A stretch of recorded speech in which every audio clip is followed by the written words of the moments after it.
Assalamu alaikum wa rahmatullah. Dear viewers, welcome to this episode of the Evolution of Fiqh. This is episode number 14, and we will be concluding the whole series in this episode, inshallah. Before I end, I will give a summary of what we talked about, so I will not start as I used to do with an overview of the previous episodes. I will start with Alhamdulillah, salatu wassalamu ala Rasulullah, praise be to Allah, and peace and blessings be on the Messenger of Allah, the most beloved Prophet Muhammad sallallahu alayhi wasallam. Last episode we were talking about certain pointers that are helpful in our practice of the religion, particularly in the area of fiqh that is called the acts of worship. And we said the first advice was about hastening to Allah and not wasting time and being aware of the tricks of the shaitan, the steps of the shaitan. One of them is I will, I shall, tomorrow, after tomorrow. Don't waste time and hasten to your Lord. As Musa alayhi salam, may Allah have peace on him and blessings, said to Allah subhanahu wa ta'ala, وَعَجِلْتُ إِلَيْكَ رَبِّي لِتَرْضَى, I have come to you quickly, or I have hastened to you, my Lord, so that you may be pleased. The second point here is to take what Allah has prescribed for you with strength. Take what Allah has prescribed for you with strength. خُذُوا مَا أَتَيْنَاكُمْ بِقُوَّةٍ. This is what Allah said to us. Take what we have given you with strength and hold on to it firmly. And do not be tricked by the misconceptions of laxity that are taking the shape of moderation, or being dressed in the garment of moderation. Moderation is Islam. Islam is moderation, and the revelation, the Book of Allah and the Sunnah of the Prophet ﷺ is moderation. So if you hold firmly to the Book of Allah and the Sunnah of the Prophet ﷺ, you're being moderate. The third point is to be consistent. The Prophet ﷺ used to say, and this hadith was reported by Bukhari and Muslim, and it was reported by Ahmad, different wordings of the hadith. أحب الأعمال إلى الله أدوامها وإن قل. Aisha reported this from the Prophet ﷺ, that he said, أحب الأعمال إلى الله, the most beloved deeds in the sight of Allah, أدوامها, the most consistent, even if they were few, or even if they were little. So it does not matter how big it is, it matters how consistent it is.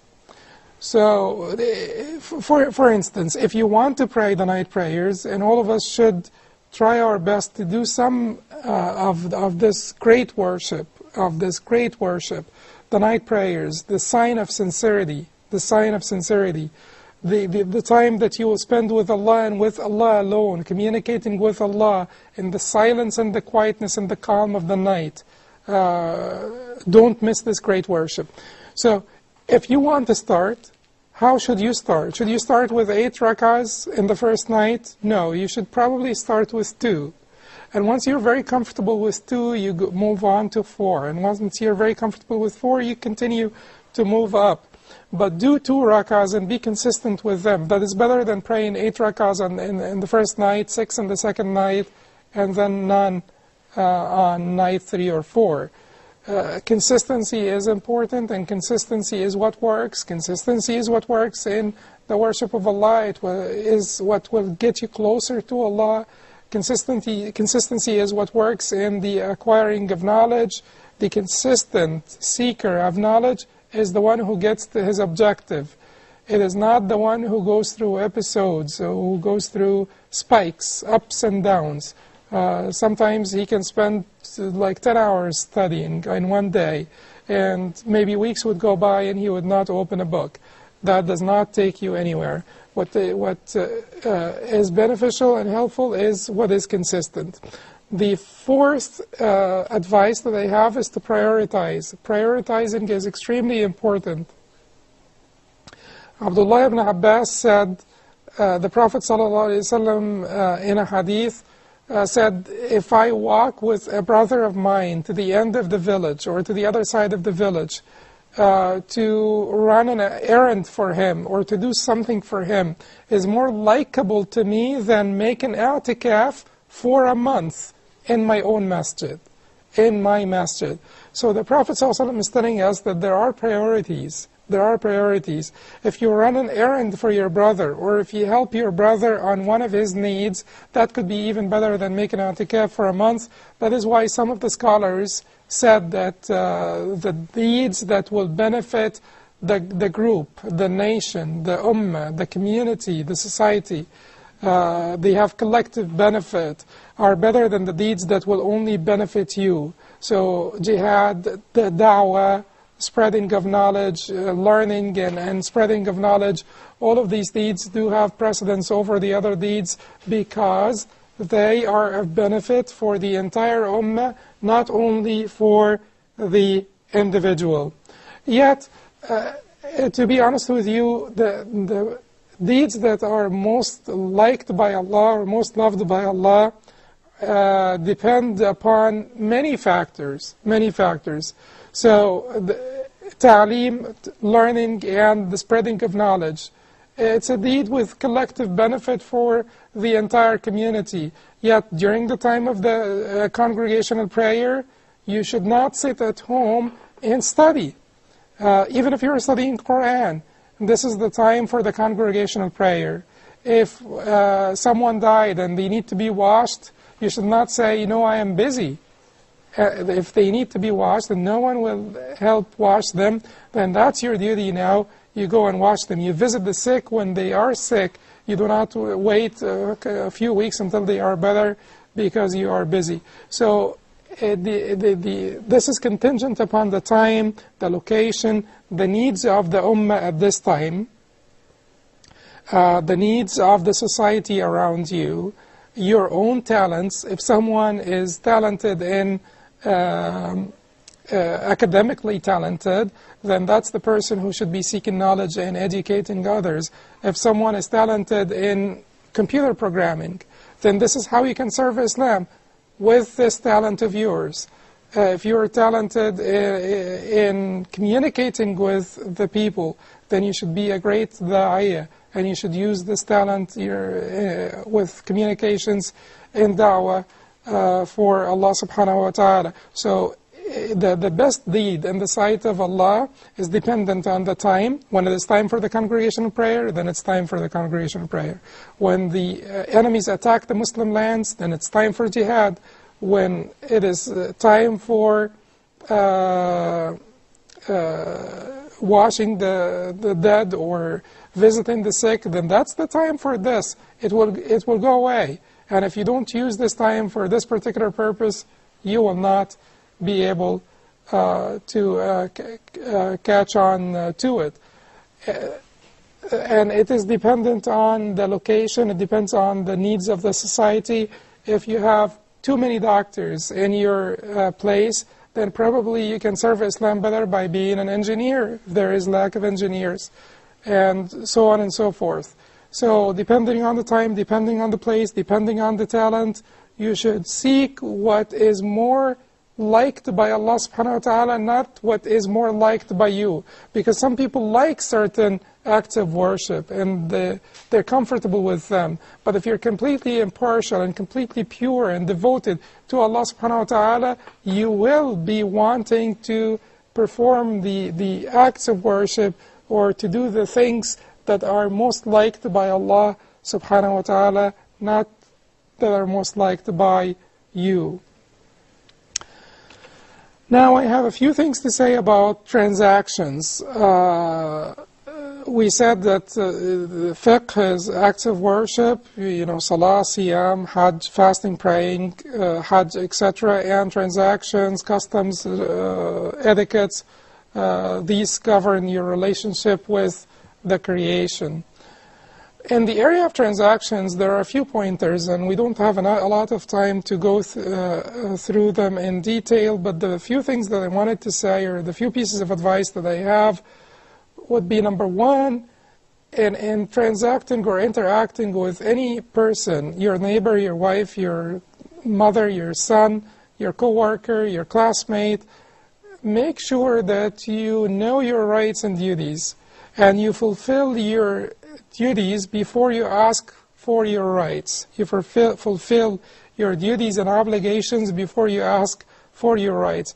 And make sure that you do not seek complete fulfillment from the other party of their duties to you, or your rights on them.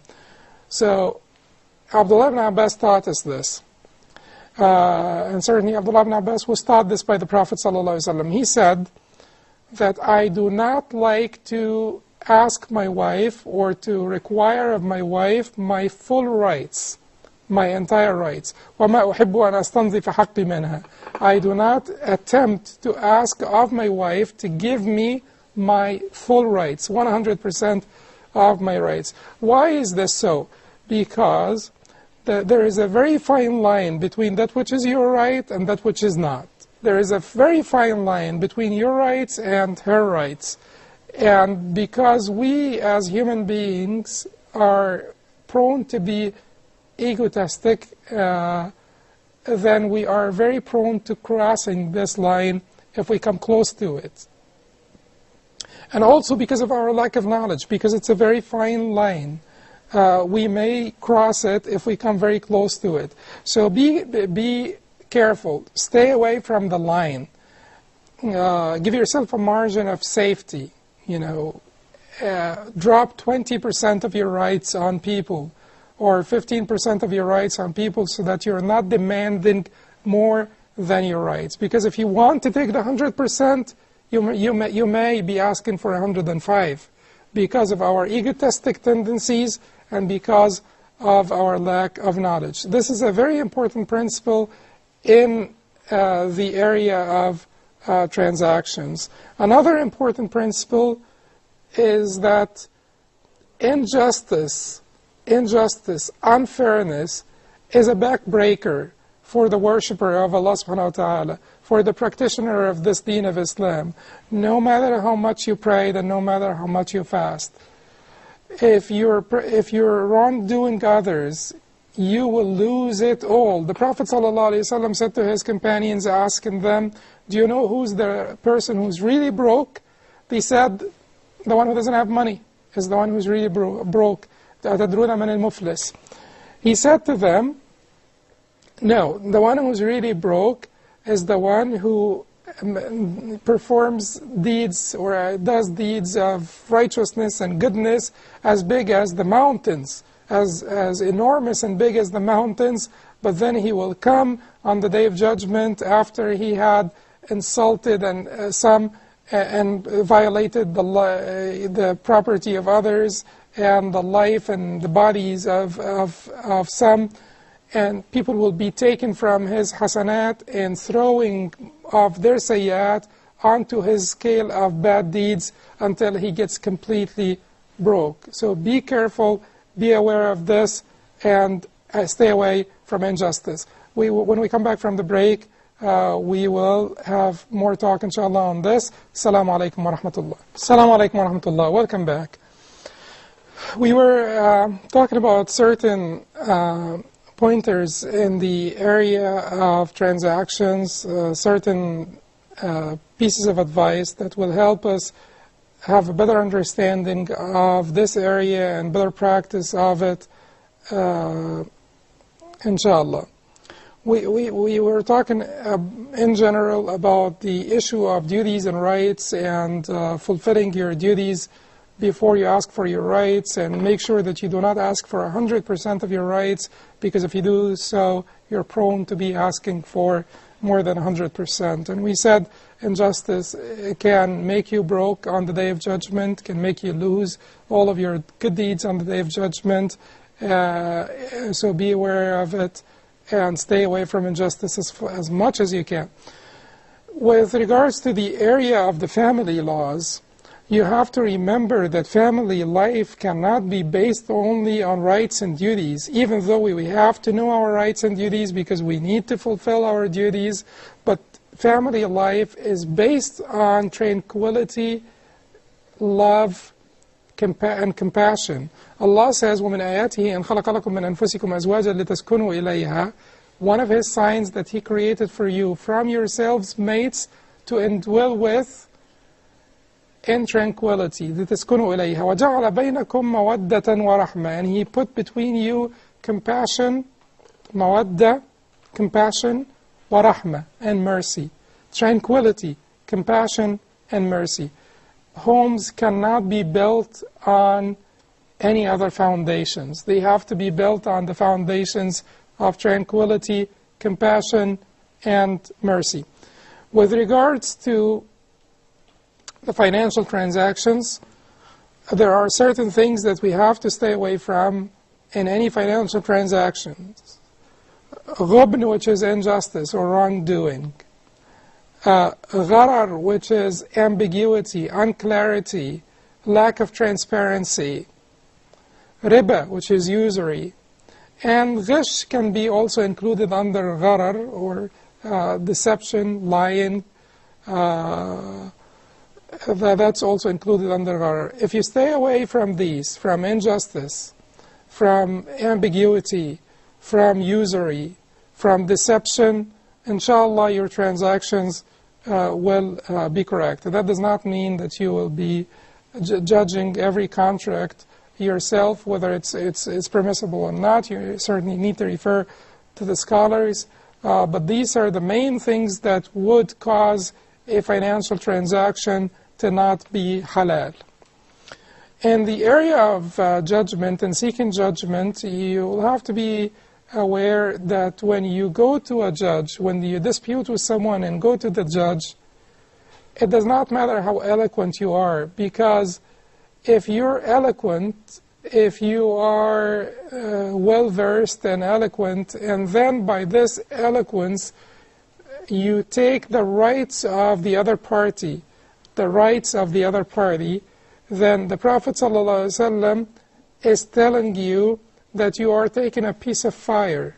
He said that you come to me and dispute and seek my judgment, and I am a human being.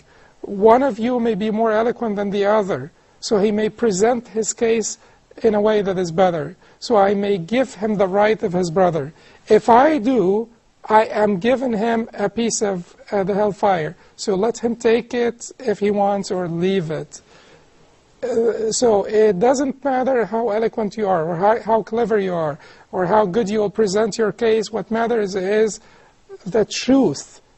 Is this your right or not? If it is not your right and the judge gives it to you, it does not mean that it is yours.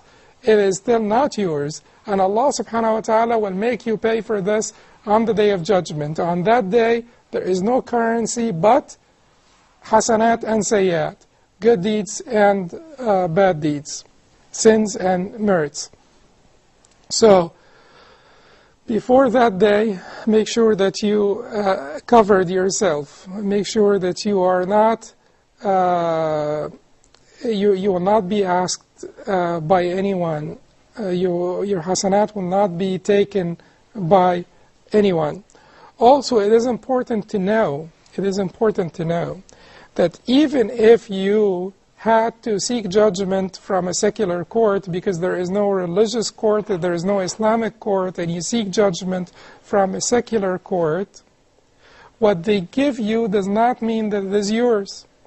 If they give you more than what you're entitled to by Allah subhanahu wa ta'ala in Islam, then the right thing to do, and the only right thing to do, is to say, well, I am only entitled to 3,000. Sometimes you have to go to secular courts to retrieve your rights from people who are wrongdoers, and you try to tell them, come to the imam, or let's solve it between us, and let's go to the imam of the masjid, and so on. They refuse. You take them to the secular court to retrieve your rights.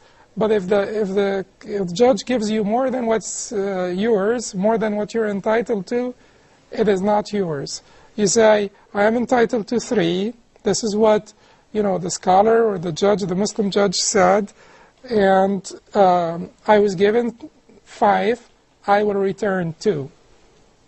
And that's the only way to purge your deen from sins. Now, this is the end of this series. We have covered several topics. This was an introduction to fiqh to make our own understanding of fiqh and the deen in general evolve. So we called it Evolution of Fiqh. We meant evolution of my and your fiqh, to be able to have a better understanding, a better grasp on the issue of fiqh and a better understanding of the topics of fiqh. In this introduction, we talked about the meanings of fiqh. We talked about the importance of learning fiqh, the scope of fiqh. We talked about issues like moderation and excessiveness. We said that excessiveness is not the only deviation from moderation. Laxity is another deviation from moderation, but in a different direction. We talked about the source of fiqh. We talked about some principles from the fundamentals of jurisprudence and the legal principles that will help us in our understanding of fiqh. We also talked about the disagreements between the scholars and our position from these agreements and what it should be. We talked about the different categories or the main categories of fiqh, and we covered some of the main issues. We had a few pieces of advice regarding the acts of worship and our practice of them, and regarding transactions and customs and our practice of this part of fiqh. Now we will go through some of the fiqh books that you may find helpful or beneficial. Certainly there are many fiqh books that are not translated, many fiqh books that you'll find helpful and beneficial in Arabic that have not been translated. The fiqh books in general belong to one of two categories. Some fiqh books are after the hadith. The scholars collect the hadith that pertain to the area of fiqh or the area of rulings. They collect them, they put them in chapters, and then scholars, the same scholar or some other scholar, explains those ahadith and shows the fiqh rulings that are deduced from these ahadith, and they can also mention other ahadith that pertain to the same issue or the same matter. There are books like Nail al-Awtar or Subul al-Salam that follow this model. There are other books that are based in their arrangement on the topics of fiqh, and these are the classical fiqh books. This is the model that's followed by most of these scholars of the mazahib, and they just go through the chapters. They usually start with purity, or almost all of them start with purity, and then prayers, and then zakah and siyam and hajj. There are certainly some differences in the order, but almost all of them start with purity and salah.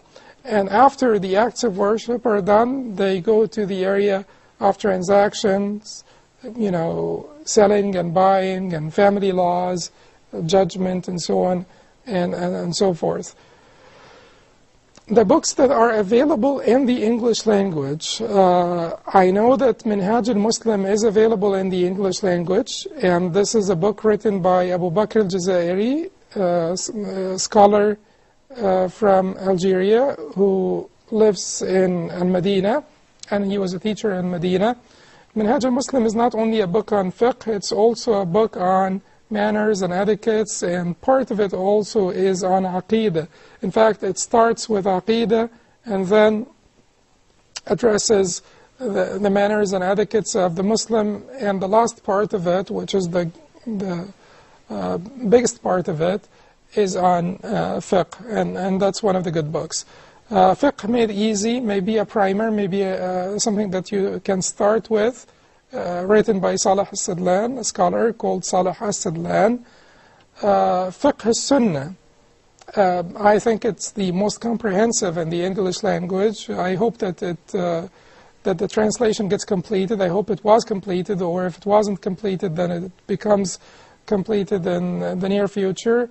But certainly the part of the acts of worship has been completely translated of Fiqh al-Sunnah, which is written in Arabic by a Sayyid Sabiq, a scholar, a contemporary scholar. All of these are contemporary scholars. Abu Bakr al-Jazairi, Sayyid Sabiq, and Salih al-Sidlan, they are all contemporary scholars. Fiqh al-Sunnah has been translated by Jamal Zarabozo, which will lead us to talking about this particular issue of the evolution of fiqh, or how to understand fiqh and how to understand our deen in general. Because Jamal Zarabozo, the one who translated Fiqh al-Sunnah by Sayyid Sabiq, is the one who wrote a nice book on this particular issue and similar issues called How to Understand Our Religion. And I do recommend this book for you, How to Understand Our Religion, by Jamaluddin Zarabozo. The last book that may be of benefit is a book by Bilal Phillips called The Evolution of Fiqh. Maybe the title of this was taken from the book, The Evolution of Fiqh by Bilal Phillips, and this will give you insight into the development of fiqh and the different schools of fiqh. Before I end, I have to tell you that fiqh is not like math.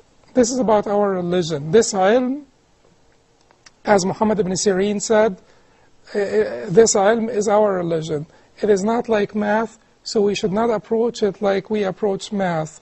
Our approach to it should be with our minds and hearts as well. There are two different types of knowledge. One in the mind, or one on the tongue, as Al-Hasan al-Basri said, and one in the heart.